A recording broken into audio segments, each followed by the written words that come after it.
திரு கனிமொழி அவர்கள் பேசுறாங்க. அந்த பொதுக்கூட்டத்தில் ஒரு பெண் காவலர் பாதுகாப்பு இருக்கிறாங்க. அங்க 2 இளைஞர்கள் போய் அந்த பெண் காவலருக்கு பாலியல் சீண்டல் கொடுக்கிறாங்க. திமுக எம்பி கனிமொழி கூட்டத்தில் பெண் காவலருக்கு பாலியல் சீண்டல் நடந்துள்ளதாக அதிமுக பொதுச் செயலாளர் எடப்பாடி பழனிசாமி குற்றம் சாட்டியுள்ளார். போதைப் பொருள் விற்பனையை துணை நிற்பதே திமுக கட்சி சேர்ந்த நிர்வாகிகள் என்று செய்தி வெளியாகி உள்ளது. அப்ப எங்க போய் போதைப் பொருள் நடமாட்டத்தை தடுக்க முடியும்? இன்னைக்கு அந்த போதை ஆசாமிகள் காவலரை தாக்குறாங்க. அப்படிப்பட்ட நிலைமை தமிழகத்தில் நிலவி கொண்டிருக்கிறது. இன்றைக்கு சென்னையில் ஒரு பொதுக்கூட்டம் நடந்தது. திரு கனிமொழி அவர்கள் பேசுறாங்க. அந்த பொதுக்கூட்டத்தில் ஒரு பெண் காவலர் பாதுகாப்பு இருக்கிறாங்க.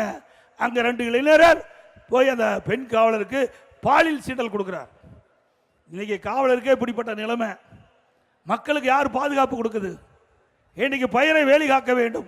அதே போல மக்களை காப்பது காவல்துறை.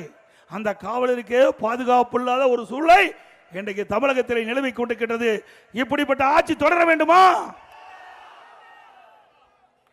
இன்றைய தினம் விலைவாசி உயர்வு எண்ணி பாருங்க. இதன் நகர மக்கள் இன்னைக்கு அத்தனை உணவுப் பொருட்களும் நீங்க கடையில் தான் வாங்கி ஆக வேண்டும்.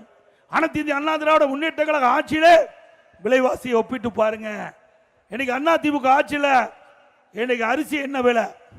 இன்னைக்கு பார்த்தீங்க அண்ணா திமுக ஆட்சியில் பச்சரிசி சாப்பாட்டு அரிசி 1 கிலோ 40 ரூபாய்க்கு வித்துதுங்க. இன்னைக்கு திமுக ஆட்சியில் 1 கிலோ 75 ரூபாய்க்கு விற்குது.